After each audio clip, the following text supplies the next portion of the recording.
Good evening. Spurgeon's entry for the evening of April 18th. It's from the story of Jacob returning from the east, having heard that his brother Esau was coming. Genesis chapter 32 and verse 12. But you said, I will surely do you good.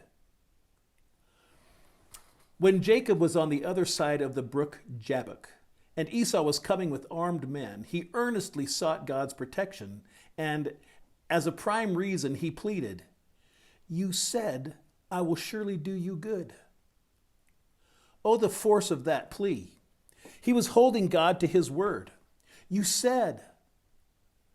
The attribute of God's faithfulness is a splendid horn of the altar to lay hold upon. But the promise, which has in it the attribute of something more, is yet mightier holdfast. You said, I will surely do you good. And has he said, and shall he not do it? Let God be true and every man a liar. Shall not he be true? Shall he not keep his word? Shall not every word that comes out of his lips stand fast and be fulfilled? Solomon, at the opening of the temple, used this same mighty plea. He pleaded with God to remember the word which he had spoken to his father David, and to bless that place. When a man gives a promissory note, his honor is engaged. He signs his hand, and he must discharge it when the due time comes, or else he loses credit. It shall never be said that God dishonors his bills. The credit of the Most High never was impeached, and never shall be. He is punctual to the moment.